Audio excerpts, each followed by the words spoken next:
Chilling tales for dark nights.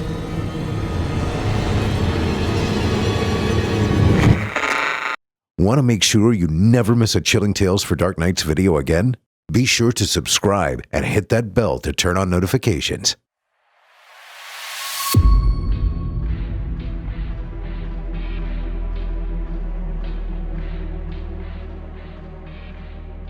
We're back. Paul J. McSorley here.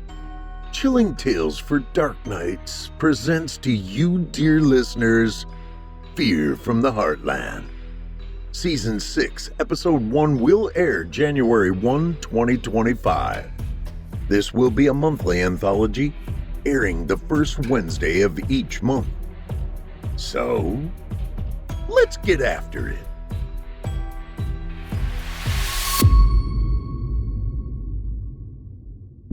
It's time to turn off the lights and turn on the dark. Chilling tales for dark nights.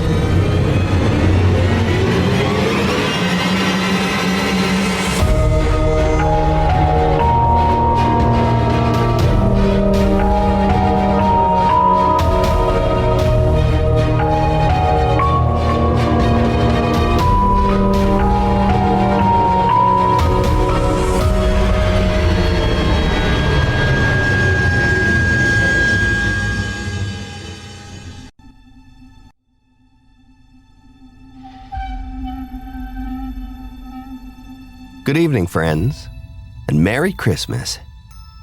Welcome to a very special holiday edition of Chilling Tales for Dark Nights. I'm your host, Geoff Sturtevant, here to guide you through another unforgettable evening of terror. Tonight, we're bringing you two stories from Chilling Tales for Dark Nights, Dirty Tales of Terror, our very own anthology book, available on Amazon and chillingbook.com. If you're a fan of Scary Stories to Tell in the Dark by Alvin Schwartz, remember those? You'll love this collection. It's 30 original campfire-style horror stories, reimagined for a modern audience. Each tale is paired with haunting illustrations by artist David Romero, making it the perfect gift for yourself or the horror lover in your life. As our holiday gift to you, we're sampling 2 of these terrifying tales tonight. That means you've got 28 more stories waiting for you in the book. And starting in January, you'll also be able to get the audiobook, performed exclusively by Horror Hill host Erik Peabody. And don't worry, next week we'll be back with our regular Wednesday format, featuring the always incredible Dr. Creepin as our guest host. But for now, let's settle in by the fire and unwrap tonight's holiday horrors. So sit back and relax, if you dare. Let's turn off the lights and turn on the dark. Our first tale tonight is The Bad Game, written by H.K. Reyes and performed by Erik Peabody. In this story, 2 young siblings meet a mysterious girl with a red and white drum. What starts as innocent curiosity quickly spirals into a nightmare of cruelty and chaos. This is just one of the over 24 haunting tales featured in Chilling Tales for Dark Nights, Dirty Tales of Terror. Now, let's join Erik Peabody as he brings this unsettling story to life. Lissy and Momo lived with their mother, and they loved her very much. Lissy had just turned 8 years old, and her younger brother Momo was nearly 6. The 3 of them lived in a tiny apartment on the edge of the city, in a neighborhood where grass tufts grew through cracks in the sidewalk, and the rubbery stink from industrial smokestacks wafted on the breeze. The children worked hard to keep the home tidy for their mother. Every night, Lissy would make sure the dishes were cleaned, the floor swept, the toys put away, and that she and Momo were in bed by 8 o'clock. "I love to clean," she'd tell anyone who asked, and she'd make up little games as she did so, sometimes picking up toys with her feet like a monkey, sometimes pretending she was a giant, wielding a broom as big as a skyscraper, sweeping away cities into piles of dust. "My good little angels," their mother would say, and the children would beam up at her proudly. Lissy tried very hard to be good.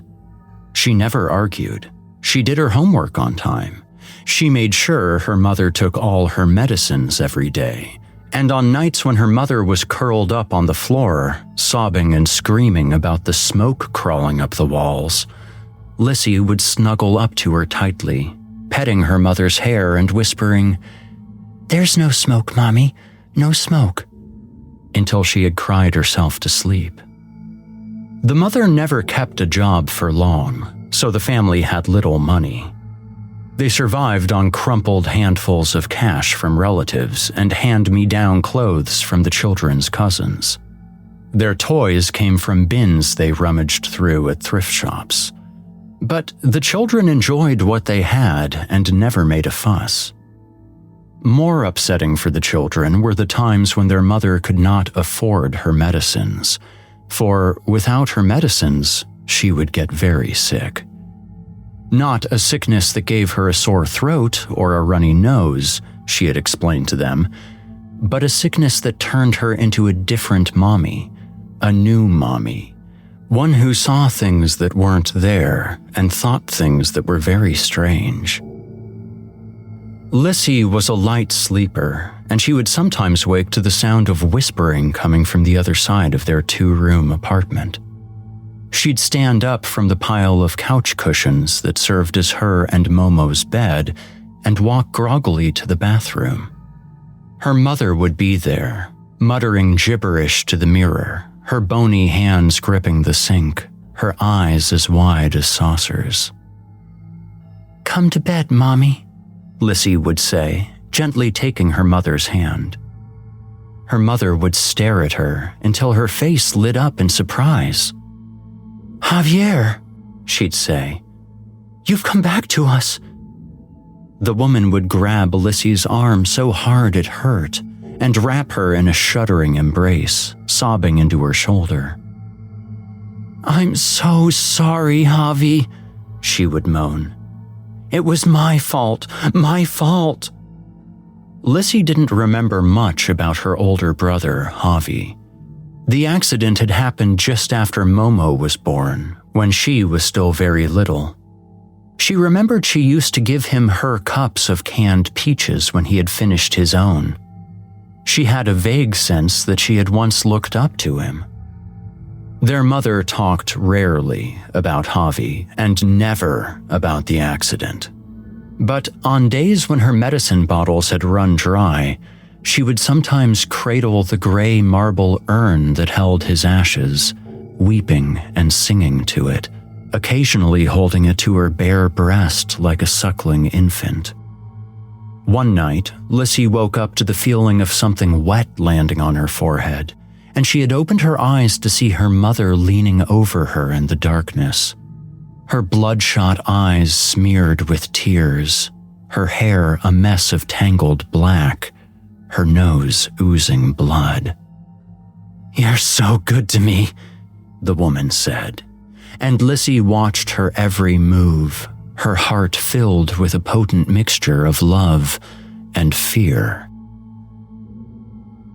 One day, as the children were playing amongst the weeds of an overgrown park, they spotted a girl sitting alone under a tree on the other side of the grounds. "Who's she?" Momo said, rubbing his nose with the palm of his chubby hand. "She's weird looking." "I don't know," Lissy replied. "Maybe she's new." The children crossed the dilapidated grounds, stepping over discarded beer cans and colorless piles of wind-blown trash. "She has something," Lissy said as they came closer to her. "What is it?" "I don't know. It's red. It's shiny. It looks pretty." Curiosity itched in Lissy's mind, and her pace quickened. "Hi," she said as they approached her. "My name's Lissy, and this is my brother Momo. We live over on Trumpet Street." The girl sat hunched over her toy with her back to them. She gave no sign that she had heard them at all. "I'm 8 and he's almost 6, Lissy said. "Are you new here?" The girl looked to be about Lissy's age, perhaps a little younger. She wore a clean, black tutu dress with bright red frills and black and red striped leggings on her skinny legs. Her jet black hair was tied in 2 neat little pigtails. They contrasted sharply with her pale skin, which was as white as a dead thing's or a doll's. Her nice-looking clothes made Lissy feel self-conscious about her stained t-shirt and her jeans with holes in the knees. Lissy couldn't see what the girl was playing with, but it was making a catchy, rollicking beat. Kathunka, kathunka, kakun, kathunka, kakun. Lissy's toes tapped to the beat, and she could feel herself wanting to dance to it. "What are you playing with?" she asked softly. The beat stopped. The girl turned to look at them. Her cheekbones were spotted with freckles, and when she smiled, 2 small dimples appeared on her cheeks. Her large blue eyes sparkled up at them. "You want to see?" she asked in a high, squeaky voice. The children nodded, and the girl scooted herself around to show them a toy drum. Its sides were made of polished metal that gleamed like hard candy, painted in a pattern of red and white diamonds. Its head was as white as fresh milk, without a single scuff mark or imperfection. The girl pulled a metal hoop on the side of the drum, and 2 figurines emerged with tiny drumsticks in their hands. They played the catchy beat, kakung, kathunka, kakun. "Wow!" Lissy exclaimed. She reached out to touch the drum. The girl pulled it away. She shook her head. "It's mine." She twisted the metal hoop, and the figurines retracted. "Can I please play with it?" Lissy begged. "Please, I've never seen a toy like that." "Nuh-uh," the girl said. She stuck her tongue out. "Mine, mine, mine." She turned her back to them and hunched over her toy again. Lissy's eyes began to water. "You're mean," she grumbled. She grabbed Momo's hand and turned to walk away. "I want to play a game," the girl said. Lissy stopped. "What kind of game?" The girl spun to face them, her blue eyes glittering. "It's my favorite game. It's called the bad game." "How do you play?" The girl hopped to her feet cheerfully. "Go home tonight and be bad as you can think of. Make messes, spill things, break stuff, start fires. And when you're sure you were as bad as you could be, come back here tomorrow and tell me about it." Anxiety fluttered in Lissy's stomach. "That doesn't sound fun." "It is fun," the girl insisted. "Haven't you ever been bad before?" The children looked at each other and said nothing. The girl smiled, her sharp little teeth glinting. "Being bad is the most fun. You get to do what you want, do what you think is fun, and you don't have to listen to anyone else." "But I don't like to make messes," Lissy said. "I like to clean things for my mommy." "No, you don't," the girl said, wrinkling her nose. "Who likes to clean? Making messes is way more fun." Lissy tried to imagine what it would be like to be bad, but all she could picture was pain and disappointment on her mother's face. "I don't want to play that game," she said softly. "Come on, Momo." "If you're bad, I'll let you play with my drum," the girl said. Lissy stopped short. "Really?" The girl nodded, her black pigtails bouncing. "In fact," she said, leaning forward, "if you're super, super, super bad, I'll even let you keep it." Lissy's jaw opened. "You promise?" Forever and ever.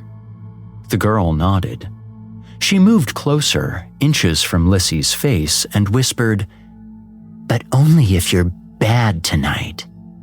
She erupted in peals of squeaky laughter that startled the children. She spun around and took off running through the park. The children walked home under the afternoon sun.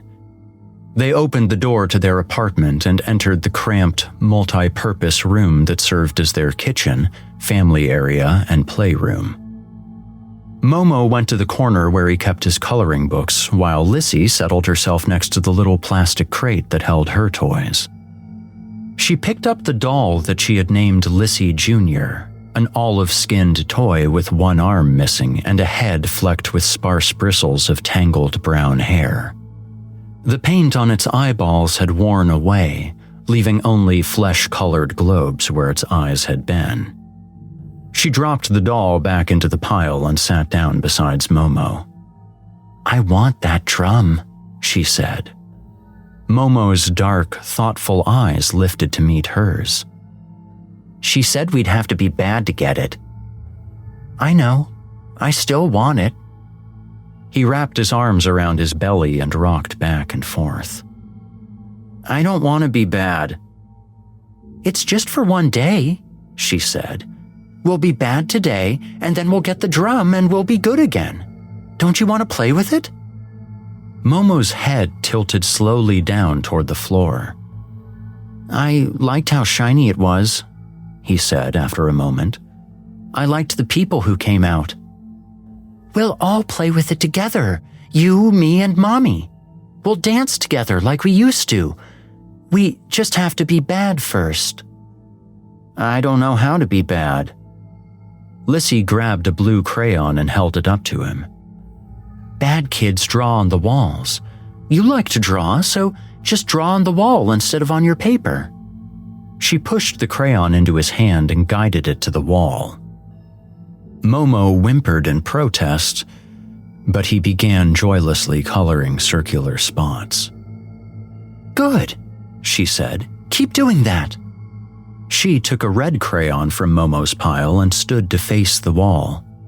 She made a big, curly scribble mark, then another, and another. She drew in large, sweeping motions, moving her crayon like an orchestra conductor's baton, hearing the catchy beat from the drum as she did so. Ka-thunka, ka-thunka, ka-thunka, ka-thunka.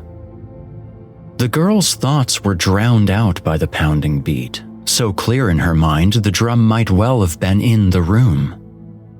Ka-thunka, ka-thunka, ka-thunka, ka-thunka. She heard a faint swish of feet behind her and turned to see her mother shuffling in from the other room, wearing an oversized white t-shirt and purple underwear, her hair an unwashed gnarl. Her eyes were vacant, and she seemed not to notice the children as she moved unsteadily toward the little bushel of orange pill bottles that sat on the kitchen counter. A flicker of fear leapt in Lissy's gut as she steeled herself to be yelled at. Fear and another feeling. Excitement? It had been so long since she'd been yelled at. The new medicines her mother was on made it so that she didn't yell, didn't say much at all, just floated silently from room to room like a ghost. "Oh, Mommy," she said. "Look at what we—" She turned back to the wall and gasped. The entire surface was covered with crayon. Coils and swirls, waves and jagged spikes. Red, orange, yellow. The whole wall appeared to be engulfed in a crashing ocean of fire, save for the spot with the shelf that held Javi's urn, which Lissy had not touched. Her eyebrows pinched together in confusion. She had only wanted to scribble on a little patch of the wall, not cover the whole thing. She didn't even know how so much time had passed, or how she had reached the spots taller than she was. When she tried to remember the day, she could only hear the pounding beat of the drum in her mind. The mother popped open one of the orange bottles, shook out a pair of yellow pills, and palmed them into her mouth. She seemed to have trouble generating moisture enough to swallow. Her eyes, vacant as a cow's, ran over the children without acknowledging them. Her gaze found the crayon mural. The corners of her mouth tightened. A dim spark of emotion seemed to bring a glimmer of life to her face. Lissy's hands clawed anxiously at the sides of her legs. She was going to get in trouble. She was sure of it. But the light in her mother's eyes extinguished. She turned and shambled quietly back into the other room to sleep. The fear left Lissy's body. In its place, rather than relief, she felt only a cold pang of disappointment. "Come on," she muttered to her brother, who had only managed to color a small row of blue spots in the corner. "Let's clean up." That night, Lissy dreamed what she usually did: fire and smoke, screams and sirens, heat that made her body itch so badly that she scratched her skin away in bloody ribbons. She awoke heart pounding, body damp with cold sweat. She cocked her head to the side. There was scratching, real scratching, coming from the living room. She sat up and saw that her mother's stained and rumpled mattress was empty. She stood from the couch cushion bed she shared with Momo, stepped carefully over his legs, and went into the other room. She saw her mother kneeling at the base of the crayon-covered wall, one hand scratching at it feverishly, the other bunched and knotting the fabric of her oily t-shirt. Lissy went to her mother's side and sat down beside her. "Come to bed, Mommy," she said. The woman's eyes were bolted to the wall. "He's in there," she whispered as she scratched. "Who?" "Your brother." Her voice was raspy and hoarse, as though she had been yelling. "I saw something in here, a shadow moving in the red. It's him, I know it is. He's trying to get back to us, trying to get out of the... She stopped scratching and pressed the heels of her hands hard into her eyes, her teeth clenched so hard they squeaked against each other. "There's no one there, Mommy," Lissy whispered, petting her mother's shoulder. "Javi is with the angels now." No, he's there, I know it." She clawed at a spot on the wall, scraping away the crayon in thin snakes, her fingertips pinking the wall with blood. "Javier, we're here! My baby, we're here!" Her voice cracked and trembled. "Come back to us! Please come back!" She pounded her fists against the wall, her words slurring into incoherence. Lissy threw her arms around her and squeezed tight. Her mother fell into a weeping mess in the girl's arms, moaning Javi's name over and over. Lissy absorbed her mother's tears, whispering, "It's okay, Mommy, it's okay," in a gentle voice, as she had done so many nights before. Yet, in her heart, Lissy noticed a certain coldness this time, as small and hard as a pebble with a single thought at its center. Who will hold me when I have bad dreams? She pushed the thought away and hugged her mother tightly until they fell asleep. The next day, the children returned to the park and found the girl sitting beneath the same tree. They told her about how bad they had been the night before. "And our mommy was so sad she cried all night," Lissy said. "We've never been that bad before, never ever. So now can we play with your drum?" The girl sneered. "That's not bad at all," she said. "Everybody colors on the walls. That's only a little bit bad." "It was really, really bad," Lissy insisted. "I told you it was so bad that our mommy cried." If that was enough to make your mommy cry, she must be a big baby." A cold glint of anger flashed in Lissy's heart. "Don't say that," she said. The girl erupted in squeaky peals of laughter. Lissy's face flushed scarlet red. "You have to be a lot worse than that to play with my drum," the girl said. "Coloring on the walls is only little kid bad.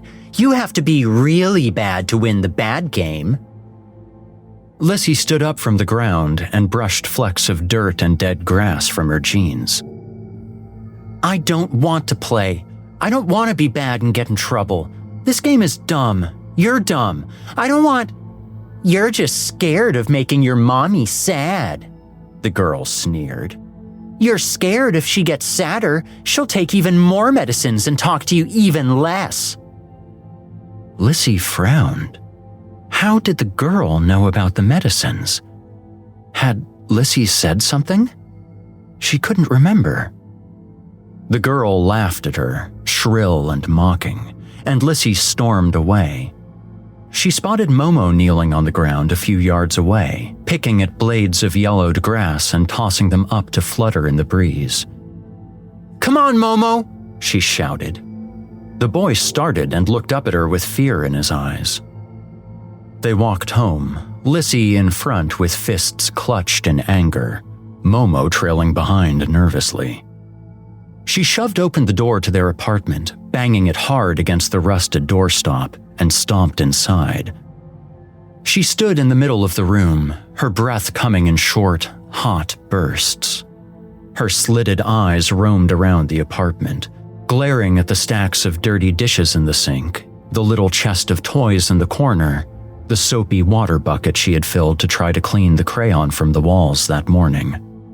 Cleaning and tidying, day after day. And for what? "My good little angel," her mother would say. "Always helping her mommy. You don't have to worry about cleaning, Alicia. You and Guillermo should just go outside and play." "It's okay, Mommy," Lissy would reply. "I love cleaning." She loved cleaning? She stood over the chest of hand-me-down toys and broken dolls. She kicked it over and spilled the toys across the floor. Momo's head shot up from his coloring book, his eyes wide with shock. She kicked the toys with her bare foot, flinging them across the room and sending them crashing against the walls, the refrigerator, the greasy little stove. She stormed over to the bucket of soapy water beside the half-cleaned wall, picked it up, and heaved it across the room. The water splashed onto the carpet and kicked up a wave of foam that covered the little TV in the corner. She turned toward the pill bottles that sat on the kitchen counter. She gathered them up in her arms, carried them to the dusty window, and threw the bottles outside.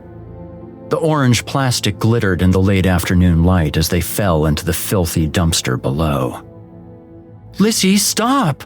Momo pleaded, but she ignored him. She ran to the kitchen sink, took out a dinner plate, and smashed it on the ground. "I hate cleaning!" she screamed as she smashed dish after dish. "I hate it! I hate it! I hate it!" A part of her noticed that she was grabbing and breaking dishes to the rhythm of the toy drum. Ka-thunka, ka-thunka, ka-thunka. "What are you doing?" A hard hand grasped Lissy's arm and jerked her backward. She looked up to see her mother's greasy face contorted in horror. "Look at what you did!" she shouted, her hand squeezing Lissy's wrist so hard that pain began to throb in the girl's fingertips. "You made a mess of our home! Why? Why did you do this?" "Because I hate cleaning!" Lissy screamed as loud as she could. "And I hate you!" Lissy felt a change in her mother's grasp, and she saw the woman's eyes turn glossy with tears. She pressed the heel of her free hand to her eye and began to sob. Lissy felt the instinctive desire to comfort her mother, but it was quickly overtaken by a new backdraft of anger. She wrenched her arm from her mother's grasp. "Stop crying!" she shouted. "You cry all the time! You cry more than us and we're little! You're just a big baby!"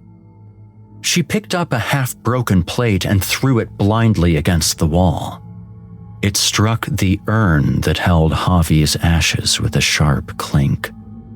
Lissy froze. Time slowed as the urn teetered on its base and began to tip over. The mother rushed over and caught it just in time. She stood with her back to the children, the muscles corded along the sides of her neck. She turned. Lissy had just enough time to register the bloodshot rage in her eyes before the slap struck her across the face. She staggered backward, her eyes filled with purple stars. Searing heat rose into her cheek. For a moment, a fuzzy darkness encroached on the edge of her vision, threatening to consume her. But the darkness receded, and she was left with a stinging face, a pounding heart, and shivering convulsions in the pit of her chest. The fury in the mother's eyes turned to pale horror. "Oh my God, Alicia," she said, her hand coming to her mouth. "I'm so sorry."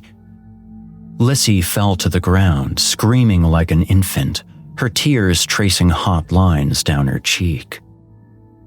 She felt her mother's arms wrap around her, felt the woman's fingers clutching at her back. I'm sorry," she moaned. "You hurt me, Mommy," Lissy wailed. "You hurt me."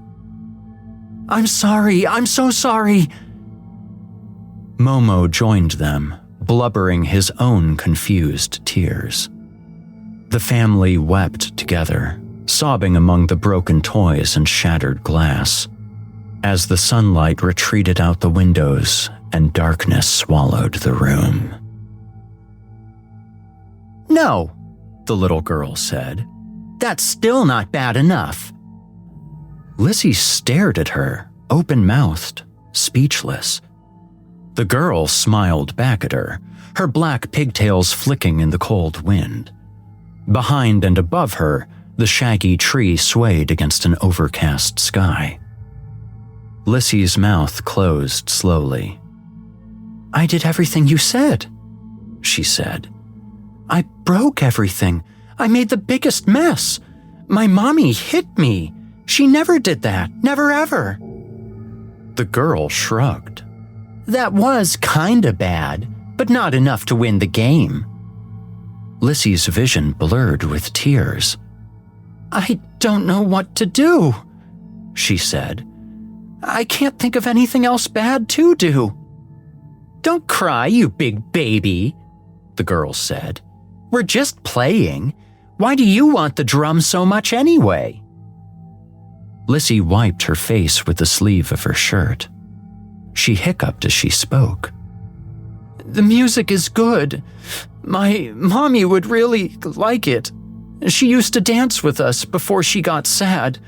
I think the music could make her happy again. If she's happy, we can all be happy, and we can all dance again, and it would be just like it was before." "Fuck your mommy," the girl said. Lissy's stomach knotted.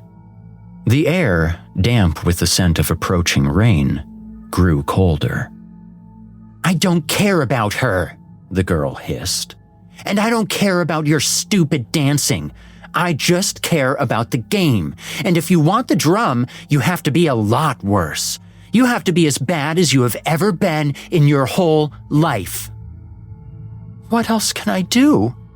I've already been badder than I ever have." The girl shook her head, her black pigtails fluttering. "No, you have to be worse. A lot worse." She leaned her head close enough that Lissy could feel the coldness of her breath on her face. "You killed your brother, didn't you?" she said. A sound like a low gong banged in Lissy's ears. Waves of cold rushed through her body. She couldn't move. You started the fire. You broke your mommy. It's all your fault. The gong pounded in Lissy's head, a throbbing sound that sent white arcs of pain across her skull. How?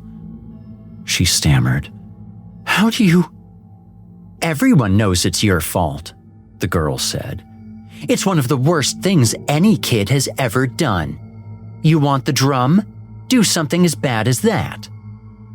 Lissy's jaw twitched involuntarily. What do... She struggled to speak. I think you know what to do, the girl whispered. I think you know exactly what to do.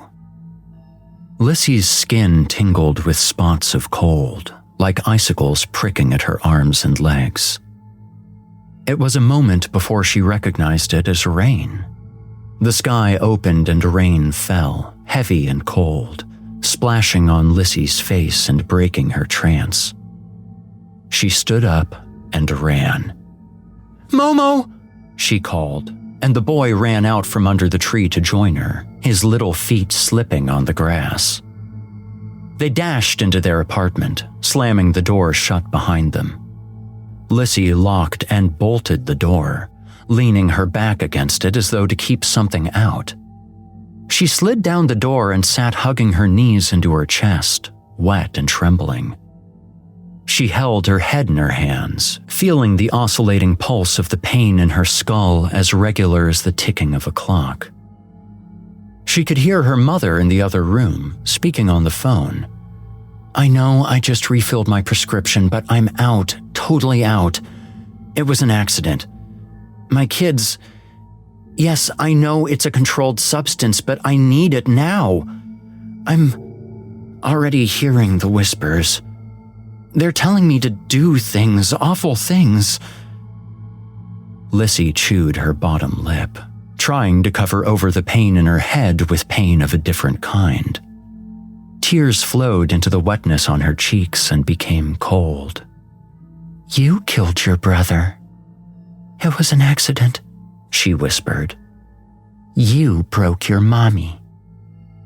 I didn't mean to. I'm not a bad kid.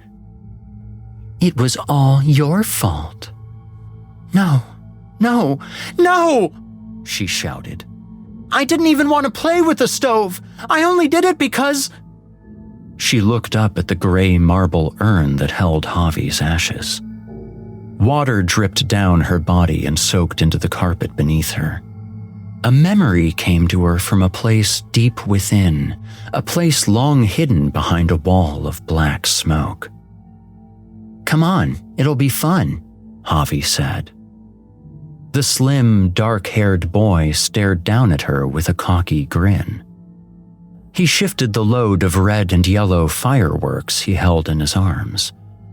You turn up the stove and I'll light him and shoot him out the window. She anxiously clawed her fingers into her palm. Mommy said the stove is dangerous, she said. The boy, tall as a god to her, scoffed and curled his lip. The light made a halo around his curly hair. What are you, a baby? He said. Lissy felt a droplet of water run down her forehead and nose, landing on her lip, where it was shaken loose by her violently trembling jaw. She glared at the urn on the shelf. You, she whispered. The pounding in her ears grew louder, though it no longer caused her pain. She stood, the water trickling in gentle rivets down her legs and arms. She walked slowly towards the shelf. You did this to us, she said to the urn, her voice coming out hoarse and strained. It's all because of you. Her trembling fingers reached up to grip the cold gray marble. Momo's eyes were huge and shining as they tracked her every move. What are you doing? He asked. Her whole body shook as she held the urn in her hands, her white-rimmed eyes glaring down at it. "You started the fire," she whispered to the urn. "You broke Mommy. You ruined everything." She turned, crossed the room, and kicked open the door to the tiny, dark bathroom. She held the urn over the white porcelain toilet. The rainwater on her skin felt burning hot. Momo ran up behind her. "Lizzie, stop," he said. "Without you, everything would have been perfect," she said to the urn. "Everything would have been happy." "Mommy," Momo called. "Mommy, hurry!" "It's all your fault," she screamed. She raised the urn high over her head and smashed it down onto the open toilet. The urn cracked against the rim, and ash went up in a thick, gray-brown puff. The lid flew off, and ash poured into the toilet bowl, coloring the water dark brown like polluted runoff. A delighted, high-pitched squeal escaped from Lizzie's mouth, a noise that sounded more like the girl's mocking laughter than any sound she had ever made. She felt giddy, delirious. The throbbing in her head filled her vision with pink swirls. "It's mine!" she squealed. "The drum is mine, and you're dead and gone forever! We're going to be happy again! She felt something grab the back of her shirt and wrench her backwards. She tumbled and fell, scraping her elbow on the carpet. She saw her mother shove Momo aside and enter the bathroom, her oily cheek and lips dusted with crusty white patches of dried tears and mucus. The mother stared down, open-jawed, into the toilet bowl. She reached in and tried to dig the ashes out, but they turned to brown slime and squished apart in her fingers. The warmth that Lizzie had felt suddenly vanished, and she shivered in her wet clothing. Her stomach was a lump of fear. The mother arched her back and screamed, a violent howl of anguish, a noise that didn't sound human at all. Terror exploded in Lizzie's body. She scrambled to her feet, grabbed Momo's hand, and rushed out the door. They ran into the dark, driving rain, their feet kicking up splashes of water as they raced toward the park. "Why did you do that, Lizzie?" Momo said. "Why did you do that?" "It'll be okay," Lizzie said, her voice tightening. "That was bad enough. It had to be. We're going to get the drum now. That girl knows things somehow. She'll know what happened. We're going to get it, and then we're going to play the music, and the music will make Mommy happy, and it'll all be back to the way it was. I promise." The sky was black by the time they reached the park. Rain whipped and slanted in wind-blown sheets. The night screamed with thunder. Lizzie wiped at her eyes and squinted in the darkness. She could see the black mushroom-shaped outline of the tree, but couldn't see the girl beneath it. "She'll be here," she said. "She has to be." "There's something on the tree," Momo said. A pulse of light from a flickering street lamp revealed a sheet of paper pinned to the tree. Lizzie reached up and snatched it. It was a note written in scratchy, red handwriting. She narrowed her eyes, straining to read in the flickers of lamplight and the blue flashes of lightning. "You really did it now. You've done something truly terrible, more terrible than I could have hoped for. Desecrated a grave.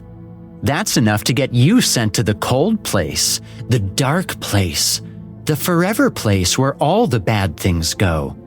I'll see you when you get here, Lizzie, pretty little Lizzie.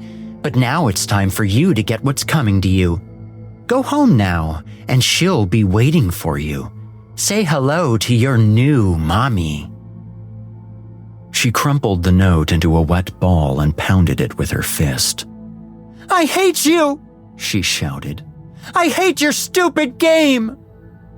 She threw the ball against the tree, and it ignited in a flash of red fire. She screamed and fell backward, splashing into a muddy puddle. The fire ballooned, blasting her face and arms with heat, then died down to a little candle flame that shimmered and danced on the tree bark. Lissy sat, hip deep in mud, stunned. Momo knelt down beside her, his chubby hands gripping her arm, his voice shuddering in his chest. "I don't think she's a girl," he said. "What is she?" A flash of white lightning roared from the sky and shattered the tree to pieces. Lissy shrieked and wrapped her arms around Momo, shielding him from the sparks and splinters. The jagged corpse of the tree ignited, and sizzling blue-orange flames hissed in the rain. The children held each other, shaking, as the fire rose above them in the night. The children pushed open the door to the darkened apartment.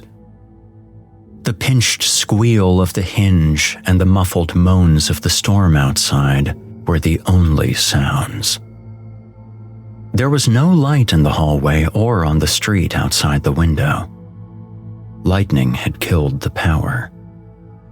Lissy still tried flicking the light switch, which click-clacked unresponsively. The apartment was nearly black, save for a dim flicker of candlelight coming from under the bathroom door. The children stood beside each other in the doorway, holding hands, their wet clothes clinging to their goose-pimpled skin. "Where is she?" Momo said. Lissy swallowed. "I think she's in the bathroom." Neither moved. Lissy felt the throbbing in her head begin to pulse again, driving arrows of pain between her temples. "Do you think she's different?" Momo said. "A new mommy, like the girl said?" Cold prickles raced over Lissy's arms. She felt her knees tremble beneath her, but she forced them to hold steady. "She's just a mean, stupid girl," she said. "She was just trying to scare us." She squeezed his hand, threw her shoulders back, and stood up tall. "I'm going to tell Mommy all about the drum and the girl and everything. I'll tell her I'm sorry and promise never to be bad ever again." She pulled him toward the bathroom door, watching the orange light waver underneath. The pain in Lissy's head seemed to pulsate in time with the movement of the flickering candlelight. Lissy's hand trembled as she reached for the knob. She made a fist, squeezed, steadied herself. She pulled open the door.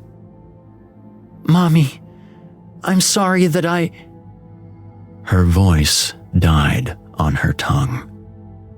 Their mother was crumpled between the toilet and the wall, naked, with smears of brownish ash streaking her belly and thighs. Her head was resting on the ash-stained rim of the toilet bowl. She licked at the porcelain, tonguing bits of ash into her mouth and chewing on them.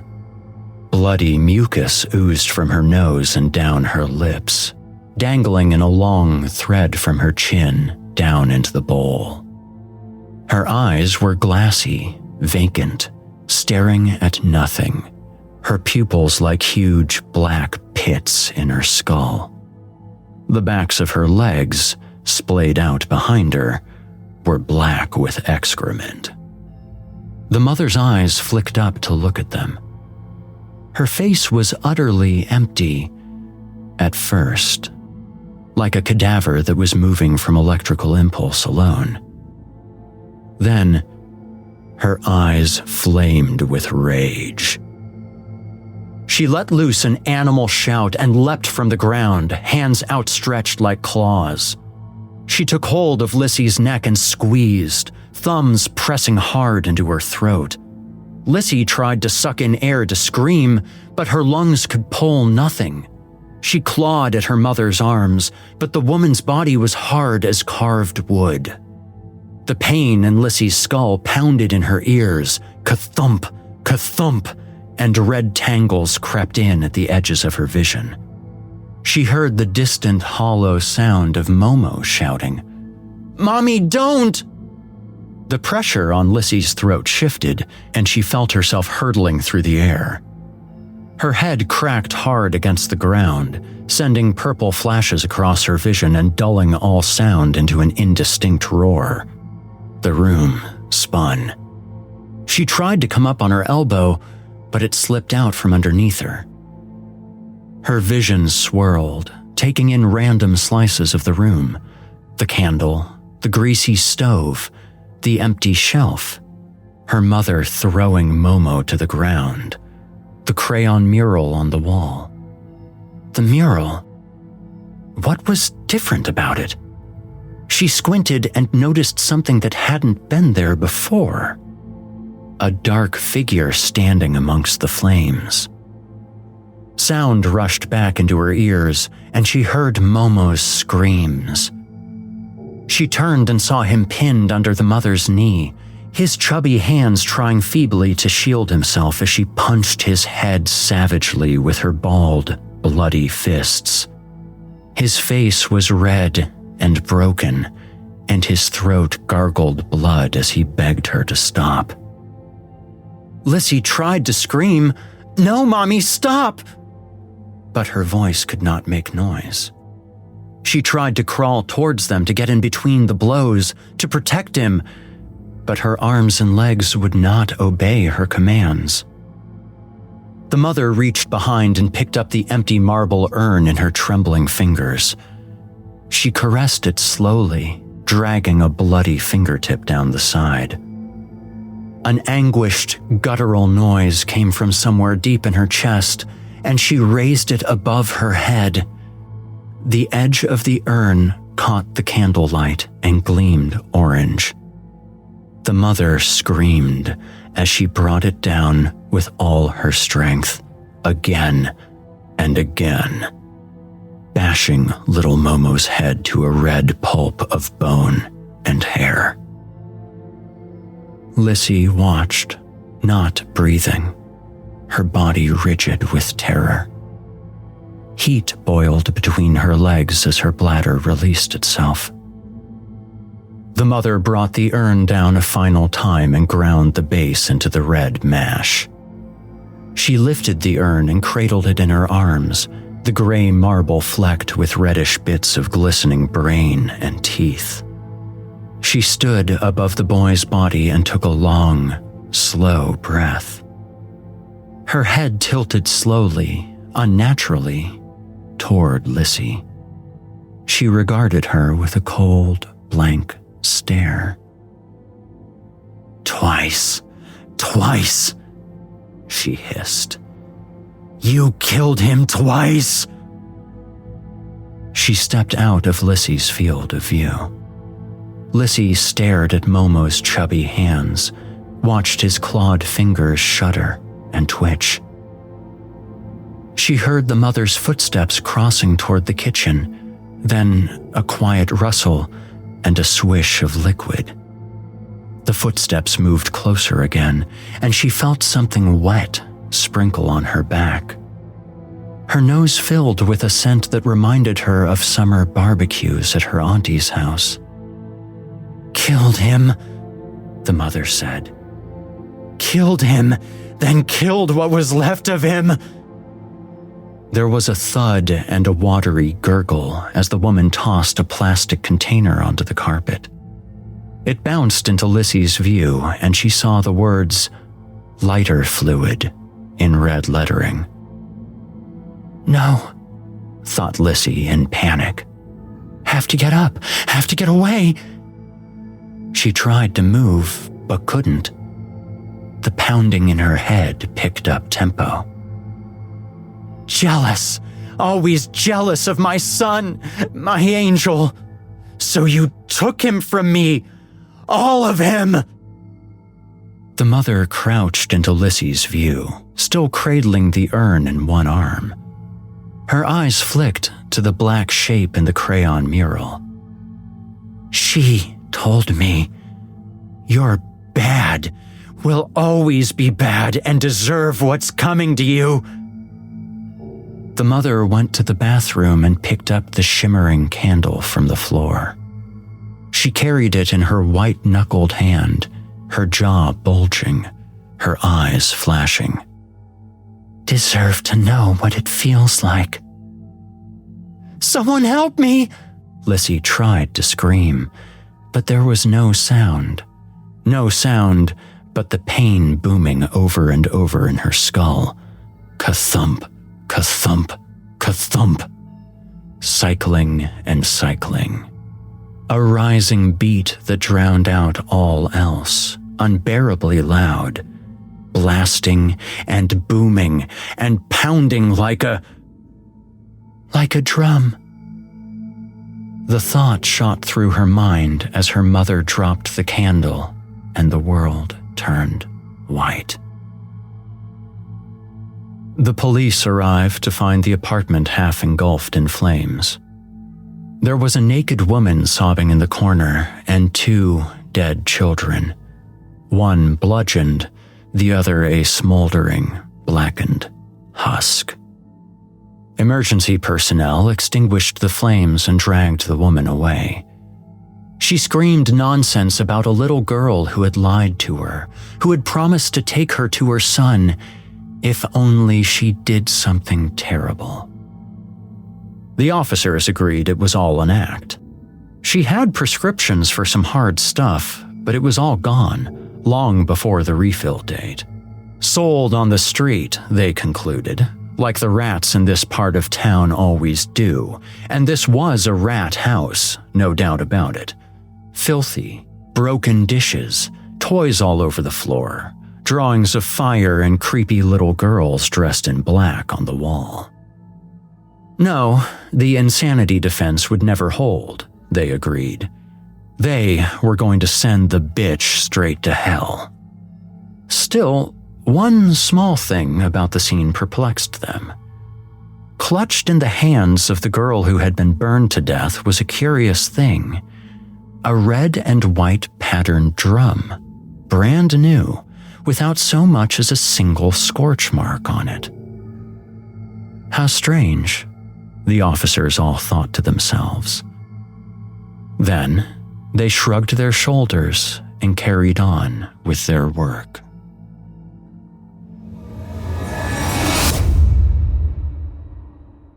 As you recover from that chilling tale, let me remind you where it came from.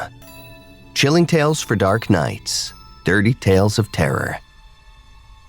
This anthology isn't just a book, it's a gateway to nightmares. With 30 original stories inspired by the eerie nostalgia of scary stories to tell in the dark, this collection is perfect for horror fans looking for a modern take on classic campfire tales.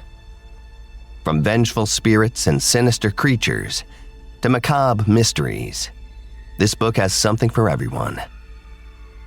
And by the way, has anyone out there ever heard of Ted the Caver? In that story, widely considered a pioneer in internet horror, Ted and his friend B explore a mysterious cave, uncovering strange hieroglyphs and experiencing unsettling phenomena. That classic online horror story came out way back in 2001 and was written by the one and only Ted Hedgeman. And in this very book, Ted has written his first new story in 2 decades. You won't want to miss it. And don't forget, an audiobook version, performed exclusively by Horror Hill host Erik Peabody, will be available in January on Amazon and Audible. Keep up with us on social media for an announcement after it's launched. If print books are more your style, you can get your copy today at chillingbook.com or on Amazon at $4.99 for Kindle and $14.99 in paperback. It's an offer too terrifying to pass up. Our second tale tonight is another chilling entry from our anthology. It's aptly named A Monster's Tale, and it's written by Matt Dymerski and performed once again by Erik Peabody. In it, we'll explore what happens when trust becomes fragile and fear takes over. As two travelers share a path home, they discover that sometimes the scariest monsters aren't the ones in the dark, but the ones walking right beside us. Let's listen as Erik Peabody brings this haunting story to life. Maxwell and Nils were walking one evening, down the long, curving path toward the forest beyond the village. This was not their usual route, which daily took them to many of the backpacking and tourist sites around each hostel on the path west across Europe. This was more final. The last stretch on the return home for one, but just another leg of the journey for the other, marking a coming parting of ways after 2 seasons spent traveling the same journey.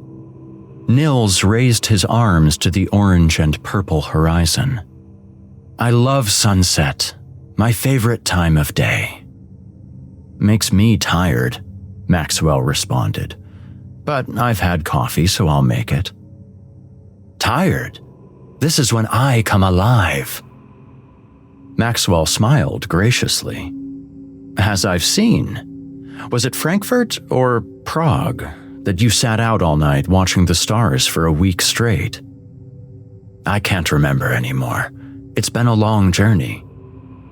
"A slow one, too." "Very true.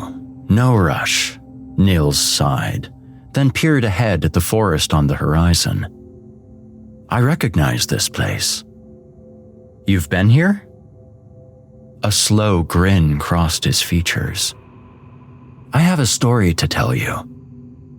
Maxwell adjusted his backpack, bracing himself. "Is this the one about the French girl you once knew, or the one about a strange festival in a town that wasn't on any map?" No, this is one you haven't heard." For that, Maxwell relaxed. "I wasn't aware you had any new stories left." "More than you know, my friend." Nils threw a thumb backward. "That village we just left, whose name I have already forgotten, was the site of a tremendous, brutal, bloody battle in the First World War." Maxwell glanced back at the spires and rooftops shrinking in the distance. "That town?" "You wouldn't think it now. After so long, all the devastation has healed. But they had trenches from one end of the valley to the other. The town in ruins, fires burning as bombs fell day and night, the men huddled in the dirt, miserable." "A vivid picture." Nils nodded. "Then the larger fronts collided. The whole valley was cloaked in smoke and ash. It was in this blasted gray wasteland that my great-grandfather decided to abandon the war and walk home, down the same road we are following now." Maxwell laughed. "This road." Lush greenery glinted orange and purple on either side. "Yes, his whole unit dead, his ears deafened by the shelling, his body coated in ash. He stumbled forward like a man in a dream, just like this." Nils mimicked a limp. "You're having me on." "No, I'm serious. This was that same road." Nils grew quite grim.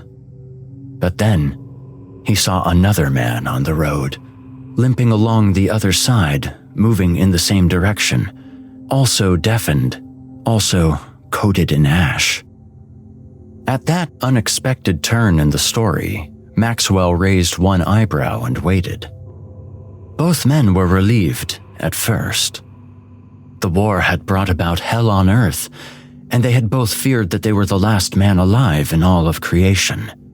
They tried to communicate, but their ears were still ringing, so they leaned against one another to counteract their limps, then got to walking. Their journey began with luck, for they found an abandoned truck with some food in it, which they both shared, stuffed it down like hungry animals. Nils paused in order to cross a particularly muddy span of road, then added, Fitting, because right about here, a gang of wild dogs set upon them. That finally got a reaction from Maxwell. Wild dogs? What did they do? Nils mimed an attempt to fire a gun. Their weapons scared the dogs off for a time, but my great-grandfather noticed something. His new ally had a Valhalla pistol. Is that bad? Bad, no. German, yes. Maxwell raised both eyebrows. The other man was a German soldier? Not necessarily. He could have looted it from the dead. My great-grandfather was also wielding a Valhalla himself for that exact reason, but he did notice that his new friend didn't ask about his Valhalla. He either hadn't noticed, or he was a German soldier assuming that my great-grandfather was also a German soldier. What did he do? Nils made a wide, sweeping motion with his arms, indicating a lack of clear options. Nothing was certain, so they walked on, eventually finding large sticks to beat back the hungry dogs until they finally gave up and fled. All this motion began shaking ash from their uniforms, and though they both were still gray, my great-grandfather noticed his new friend grow tense. Maxwell glanced intently at his companion. Is it the sunset that makes you come alive, or telling stories? After a small grin, he continued. Something about his uniform must have given him away, but the other man did nothing. What was he thinking? They were both still walking. The ash was continuing to fall off of them as they slowly left the war zone. The forest on the horizon seemed like a refuge from the fighting behind. Carefully, my great-grandfather glanced down at himself at times, but found nothing that would have directly given him away. That was when he realized that the other man might be doing the same thing he was doing. Perhaps it was the very cut of the uniform itself, not a complete giveaway because it was disheveled and torn. But his new friend was in a state of suspicion and tension just the same. They both suspected each other, but couldn't be certain. Exactly. And to ask, to speak, would be to force a confrontation if indeed they were enemies. They both knew that they both suspected, but each of them needed to be completely sure before the other. Guns leave no time for mistakes. So what did they do? Nils' features sharpened with an eerie sort of glee. Maxwell studied this change under the orange and purple glow of sunset. Was his companion merely delighted by his own story, as was often the case? There was not much they could do. They both pretended nothing was the matter, and they continued leaning against one another and stumbling onward. They were getting closer to the forest, where visibility and the terrain would both change completely, should they survive to reach it. Without warning, his storytelling friend diverged from the road into a long, grass-covered gulch. Here is where they took cover as an errant array of bombs landed for several minutes. Following him out of view of the village to examine the long-ago wound in the land, Maxwell mused, that might have been a good time for one to attack the other. You would think so. As he listened to the quiet evening breeze sway the tall grasses, the hair on the back of his neck rose from a sudden sense of isolation and vulnerability. Facing away from him, Nils remained motionless for a span of 10 full seconds, before finally saying, but neither man made a move. I always wondered why. Maxwell studied his friend's back. The energy that had come upon him during the telling of the tale had grown to a static pitch. He wasn't moving, but the air held undeniable tension. Spurred by that growing sense of unease, Maxwell offered, it must not have felt right somehow after walking together for so long. Eating together, enduring the hazards of the road together. Not here, not yet. It wasn't that long in the grand scheme of things, Nils replied with a strangely distant quiet. Why should they care? Compared to the vast span of years that comprise a life, it was merely a blink. Well, that's the point. Life isn't fast. Life is a blink. It could have ended at any moment thanks to those artillery shells for either man. He took a step back toward the road. Maybe that's it, a common threat. Nils nodded slowly, then finally turned around. His expression was normal, with no trace of his earlier quiet distance. I never thought about it like that. The story finally makes sense. Staring back down the road again, but making sure to keep his friend in the corner of his eye, he asked, "Your great-grandfather didn't explain what he was feeling in those moments?" "Not to me, no." "Ah." The sky began to dim as the sun reached the forest ahead. Individual treetops were becoming visible against bright orange. His pulse pounding in his ears, Maxwell prompted, "What happened next?" They walked in silence for a time, both anticipating the tree line. "Ah." Nils nodded at some unspoken thought, then continued. By then, enough ashes had fallen from their uniforms. If either man looked over, they would have seen the terrible truth, but neither did, because they already knew. More importantly, if either looked over, their shared plausible deniability would be shattered, and immediate action would have to be taken. Maxwell kept his gaze straight ahead, where the road disappeared in orange-shadowed gloom under an arch of high branches. But the tree line represented a crossroads. Indeed, it did. Each knew the other would likely act when they reached the trees. Maybe because there would be better cover for a firefight. Maybe because it was an opportunity to flee. Or perhaps it was simply because their temporary friendship had been forged on the open road under the vulnerability of an ashen sky and random bombs, meaning it would only last as long as the danger remained. Perhaps their thin veneer of humanity would be stripped away in the privacy of that primordial wood, and soldiers would be all that remained. What do you think they did? As the forest's edge crept closer and sunset blazed above the tallest, sloping branches, Maxwell took a deep breath, then answered, "I don't believe they were soldiers at their cores. No one is. There's a true heart underneath any amount of pain or violence." He swallowed audibly. "I think they both ran." His friend laughed softly. "Very good, you're right. When they hit the forest's darkness, they both turned and ran in opposite directions." "So they both lived?" Nils' response was flat, almost abrupt. "No." "What? Why? What happened?" Darkness covered them both, as if they had just passed through a wall of shadow. Nils's voice grew grim as he answered, "The forest was home to an ancient creature that slaughtered both of them." Laughing to relieve his tension, Maxwell shook his head. "Oh, very funny." "If they had stayed together, they might have had a chance," Nils continued, still grim. "But separating, splitting up like that, it hunted them down. Neither made it home."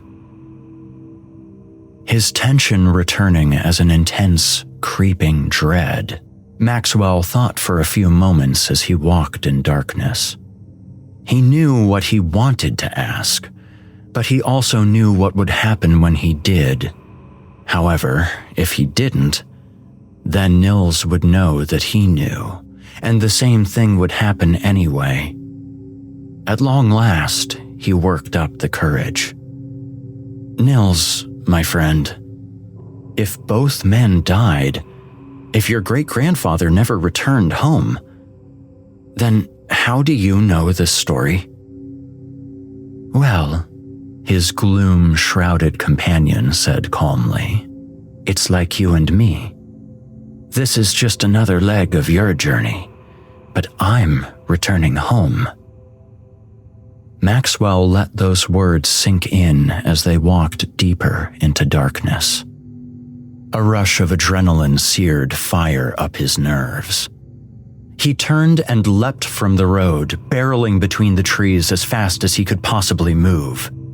Nils didn't call out and didn't ask him to stop. That was confirmation enough. The hunt was on. The trunks were lighter shadows on purple darkness, and it was all he could do to aim between them. His feet, powered by panic, took him at a breakneck speed down rocky screes and up leafy slopes. Whenever his legs screamed he was about to fall, he leaned into it instead, risking a crushing crash to keep moving at any cost. He only came to a stop when his outstretched hands smacked into a wide metal surface. Lungs on fire, muscles screaming, he quickly scanned the clearing by the last of the sunset's purple afterglow. He had come up against an old, rusty tank, likely abandoned here in the unknown by men from the same era as the half-true tale Nils had told on the road. There it was. He pulled the hatch open, wincing at the grinding of rust.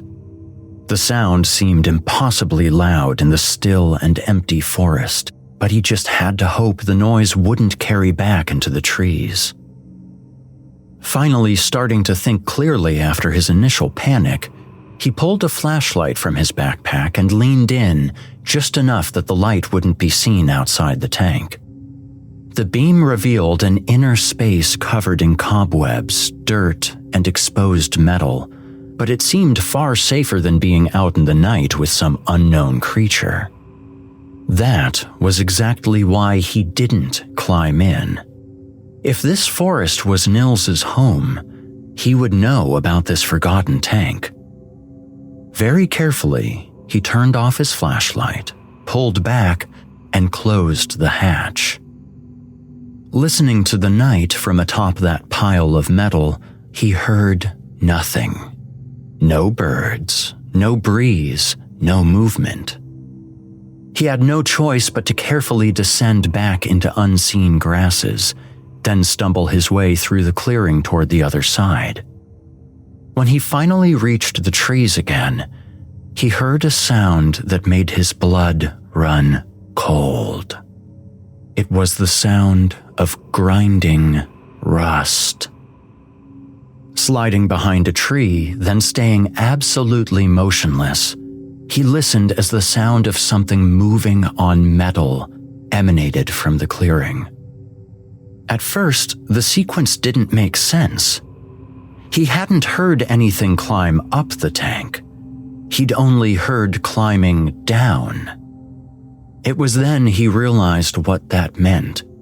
The thing now climbing down the tank unseen in the dark had emerged from inside. It had already been there, lying in wait. Painful trembles made his arms and legs clench, but he fought down that fear. There was no time for fear in a hunt. If the creature that called itself Nils had made it here before him, then running was useless.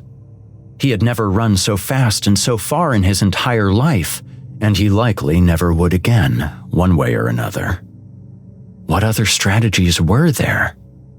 Stealth. Hiding. What kind of creature was Nils? Long-lived, at least a century. Vampire? Werewolf? Something that lived in the forest. Could he see in the dark? Did he have a sharp sense of smell? Whatever was moving in the clearing, it sounded enormous. It lumbered across gravel, heading closer. Every instinct told him to run for his life, but he forced himself to stay still, silent, and unmoving. The sun was gone now, so there was no light at all, and the woods were pungent from recent rain. Was there a chance the creature wouldn't see or smell him? He thought of himself sinking back into the tree trunk and becoming one with it. That helped him remain in a strange, meditative space just between extreme danger and certain death. Branches cracked. The ground shook slightly. The lumbering sounds passed his tree and stopped no more than a few footfalls away. Maxwell stared into absolute darkness. If the creature could see in the dark, and if it turned and looked over its left shoulder, if indeed it had a shoulder, it would certainly see him. But there were no sounds of sniffing, no grunt of alarm. A foul stench reached his nostrils, like rotting meat, ancient dust, and infected teeth all in one. The odor threatened to make him hack and vomit, but he remained in that meditative space, letting total resignation flow through him and fill him. He held his breath, lest he give himself away. He counted 2 minutes, then 3. He refused to breathe. The creature wanted life, but there was naught here but death. For a span of several moments, he wasn't even sure his heart was beating. The lumbering began again, moving ahead, moving away. Still, he waited, dying, his senses beginning to shimmer white. Only when he could no longer hear the lumbering did he finally gasp for breath, bend down, and vomit. His heart was certainly beating now, for his ears were pounding with hot pulses of blood, and his neck felt like it might burst from the strain of suffocating for so long. Back the other way. Yes, back the way he had come, to town. Completely blind, without so much as a speck of starlight to guide his way, he began ever so slowly stepping back through the clearing. This time, he knew that silence was more important than speed. It took him a few minutes to reach the tank. Feeling his way around it, he moved back into the trees, trying to retrace his initial run. Yes, this was good. Nils would never expect him to double back. But every crunched leaf or accidentally snapped branch burst terror through him all over again. If Nils had lumbered the other direction, wouldn't it be smarter to use the flashlight and run back toward town while he knew he had the advantage of distance? It sounded reasonable. It did. Even though it seemed sensible, fighting his fear to turn on his flashlight took a solid minute of shaking anticipation. He worked himself up to it, somehow dead certain that Nils would see him and come running at horrifying speeds the instant that light went out like a beacon between the trunks. Click. He squinted and his eyes watered.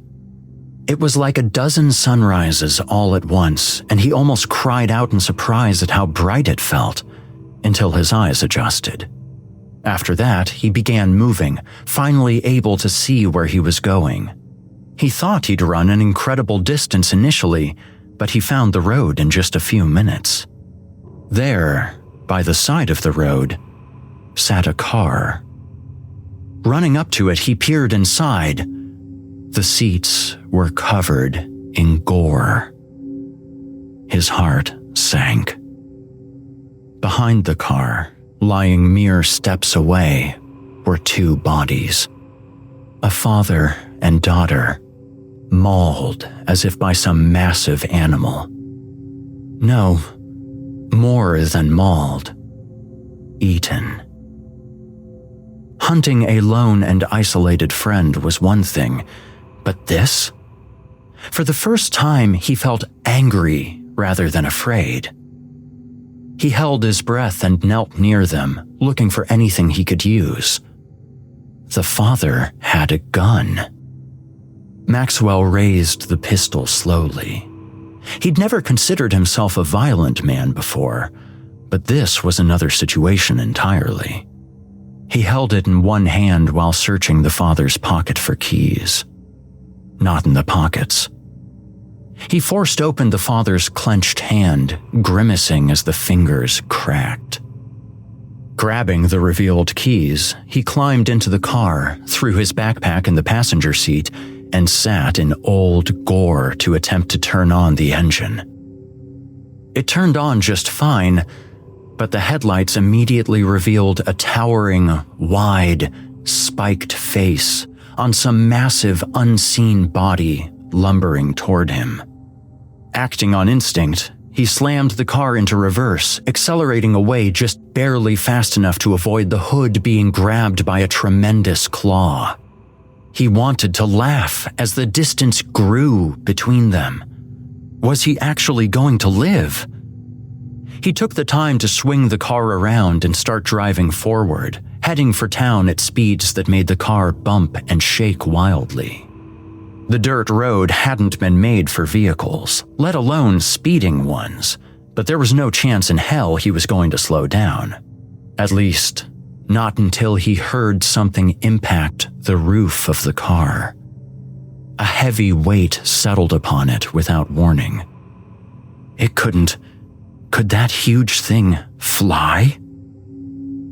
Two gnarled limbs reached down from above and slammed the hood, causing the engine to sputter and die. Feeling hope die, Maxwell brought the car to a slow stop, then sat staring forward. There was no more running, and no more hiding. Would a gun even be enough? He glared straight ahead, ignoring the sounds outside. A ghastly face emerged from the darkness next to his window, visible only by the ambient glow of the headlights. Had he transformed back toward a human shape? His features weren't nearly as horrifying as that first encounter. Grinning with a vulpine mouth full of jagged teeth, Nils tapped on the glass. "Come now, my friend. Don't be like that." Polite to the very end, Maxwell sighed, unbuckled himself, and opened the door. His friend was not winged, but, judging by his thick legs with their odd jointing, he could clearly jump high enough to land on a car. Standing and facing his pursuer, he felt nothing but resignation and anger. Me, I understand. A creature, a hunt, a victim. But why the father and the daughter? Nils blinked 2 sets of eyelids, his toothy grin fading. Who? The owners of this car. I don't know anything about that car. I only chased it because I saw you in it. Maxwell felt the hair on the back of his neck rise. He'd come to terms with one horrible situation, but this suspicion had his heart hammering all over again. Nils, was that you at the tank? His friend shook his hairy head, causing his long and pointed ears to sway. What tank? Maxwell gazed down the road in the direction he'd just come. You said this forest was your home, so I assume it's an ideal place for a monster. Just how long were you away? 70 years or so. The ground began to tremble with rapidly approaching massive footfalls. Nils, do you think anything else might have moved in while you were gone? Both men turned together, one raising a gun, the other raising claws, but not at each other. It was a good journey, Nils admitted. A small part of me was hoping you would escape. Fun while it lasted, Maxwell replied. I was hoping to look up that French girl of yours, but I imagine she's 90 years old now." Nils gave a short, guttural laugh. The behemoth that charged out of the darkness easily shrugged off 4 bullets and 2 raking claws before ripping both men in half with a single bite each. Ironically, they'd actually come upon the right answer earlier, in that story the werewolf told as I listened from just inside the trees. If both of them had simply run, I probably wouldn't have been able to catch them.